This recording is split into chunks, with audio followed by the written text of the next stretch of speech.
Hello everybody from Plant Reviews, today 19th of February, and I'm talking today about my beautiful Rhyncholaelia digbyana blooming for the second time.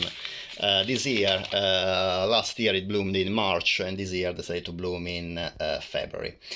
This orchid is a species of orchid in the family Orchidaceae, subfamily Epidendroideae, the tribe Epidendra, and the subtribe Leline, together with other very famous orchids in cultivation, including Cattleya and Brassavola.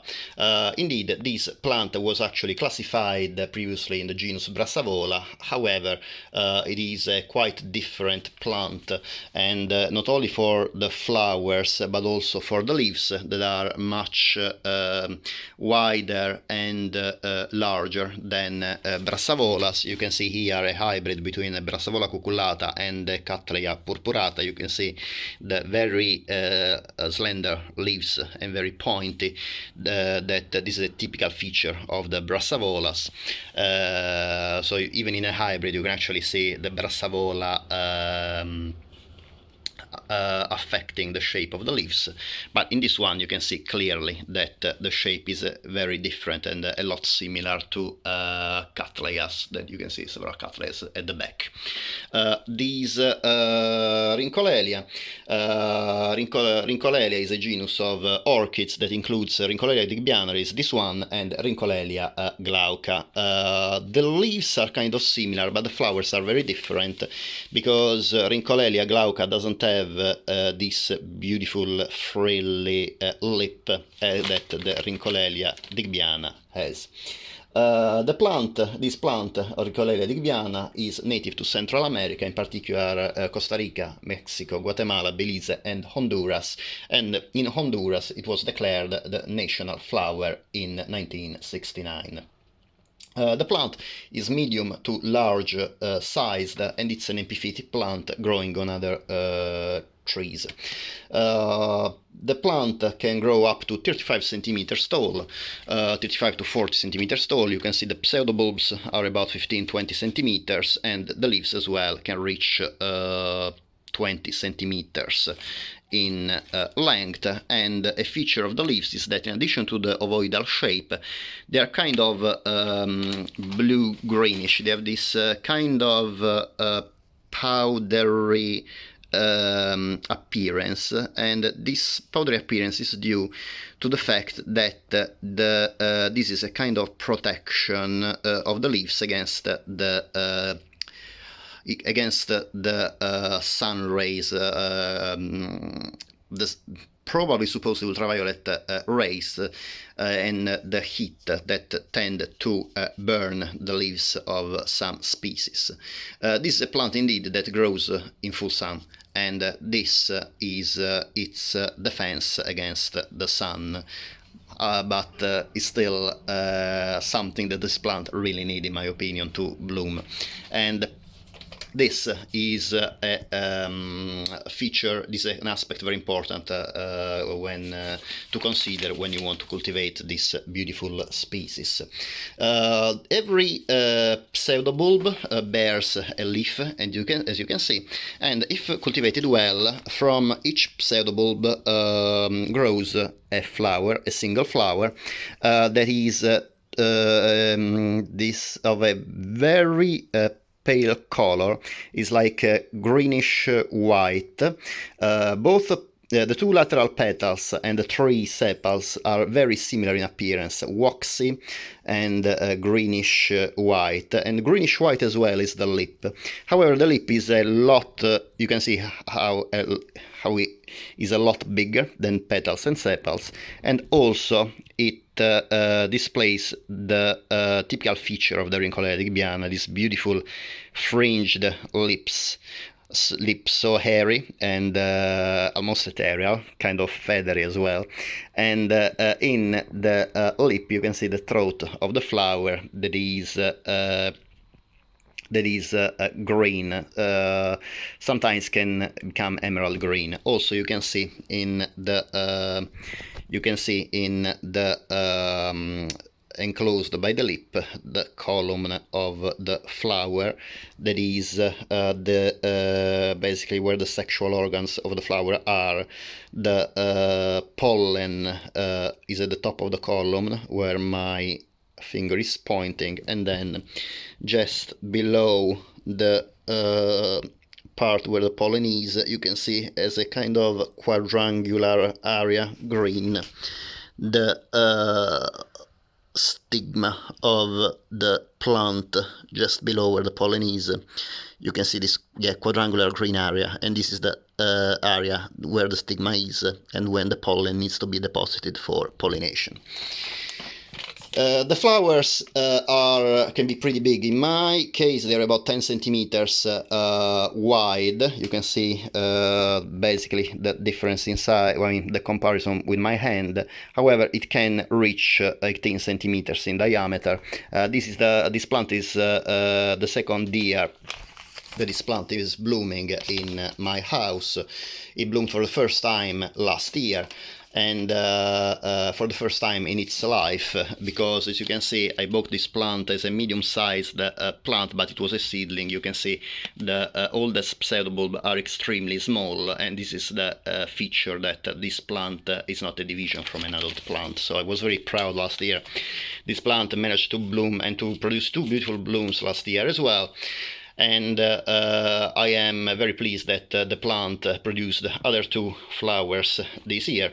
And I made the video also last year, but I decided to make a new one this year just because I think last year's video was a bit too long, so I really wanted to try to make this video shorter and with more information,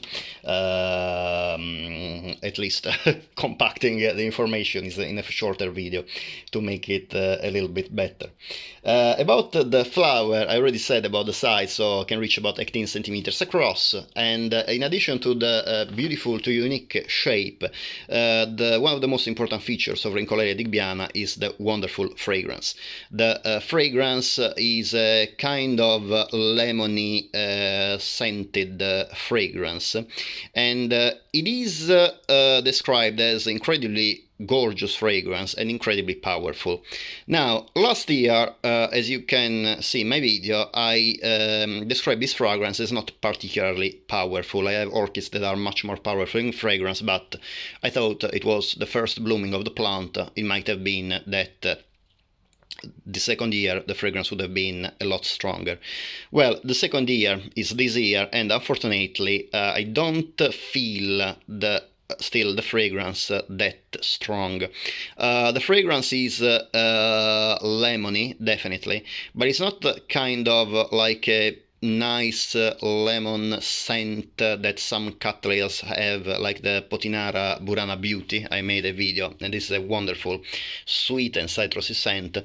In my opinion, in Rhyncholaelia digbyana, the scent is a little bit more chemical and a little bit less pleasant, even if it's still quite unique, so it is quite an experience to smell this beautiful flower.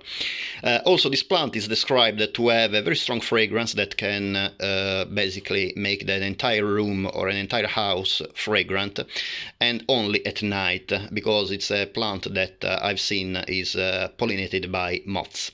Well, in my opinion, the fragrance is not that strong. I can't really smell this orchid further from 1 meter or 1.5 meters from the plant. So I'm not saying it's not very fragrant, but I would say it's like a medium fragrance. But also, the plant, I found that it is true that it is more fragrant at night, but I can definitely smell it even during the day. Indeed, now it's about 11:30, and it is, I can still smell it about 50 centimeters far from the plant. And so in my opinion, at least in my case, this plant is fragrant both during the day and the night, even if at night I agree the fragrance is a bit stronger. About the kind of fragrance, as I said, to me it smells a little bit more chemical than say for example the Potinara Burana Beauty. However, obviously this is my personal opinion, fragrances can be more or less pleasant, not only because of the plant but also because of the smeller's nose, of the person nose, I suppose. So what I find not particularly pleasant, some other people may find heavenly and heavenly fragrance. So obviously I'm not judging anybody, it's just my personal opinion about the fragrance of the Cattleya. What I can agree with everybody is the beauty of this flower. You can see how the color is not particularly showy, the color, but it's still I like this soft color. It's kind of contrasting with the glaucous dark leaves, and most of all, it is incredible, this very frilled, hairy lip, and the emerald green throat in the middle. It's a really, really beautiful flower. About the cultivation, I found this plant extremely easily cultivated. I had this plant shipped in bark, and I cultivated it in bark for about 2 years. Then I converted it in semi-hydro. So in bark I was watering this plant about once a week, letting it dry in between the waterings. When I converted it to semi-hydro, I obviously had to keep the water level about 3-4 centimeters in the semi-hydro condition in order to ensure continuous humidity for the roots. And I have to say that this plant adapted to semi-hydro perfectly, really, really easily. So, however, I found that a lot of people have success with this plant, even cultivating it in sphagnum moss or even mounted on bark. So it really can adapt to several conditions. What it is very important for this plant, I found that the exposure is as much light as possible. I cultivate it in full sun. This is the windowsill, south facing. I live in the northern hemisphere, so obviously is the south facing windowsill is the one closer to equator. If you are in the southern hemisphere, you obviously want to cultivate this plant in a north-facing windowsill. I never had any problem with leaves burning on this plant, as I had in some other Cattleyas, as you can see. So this is really something that I can recommend.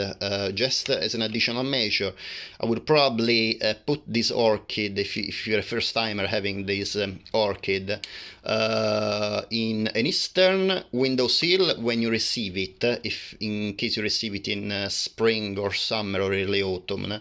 However, if you receive it in winter, or if you receive it in other periods of the year, you move it in winter in a southern facing windowsill, well, or a northern facing windowsill if you're in the southern hemisphere, so in the sunniest part of the house, and then it will adapt to the increasing amount of light and the increasing intensity of light, and this will be greatly appreciated by this plant and will bloom will bloom with these incredibly beautiful flowers, as you can see.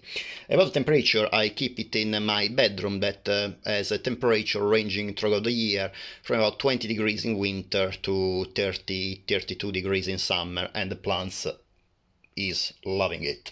About the watering, as I said, when I had it in bark, I used to water it once a week, drying, letting the bark dry in between. But now in semi-hydro, I keep it with 3-4 centimeters of water in the pot to ensure a continuous humidity. But fertilizing, I fertilize this plant once every 2 weeks. About the cultivation from other orchid growers, I found that in winter, when they cultivate this plant in bark, they tend to reduce the amount of water. But obviously, me in semi-hydro, I'm not doing this. And even when I had this plant in bark, really, I never watered.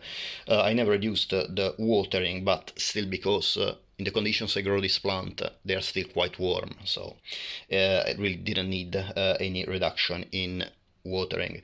About this plant, again, what I can really recommend, the most important, is give as much light as possible, because it really thrives in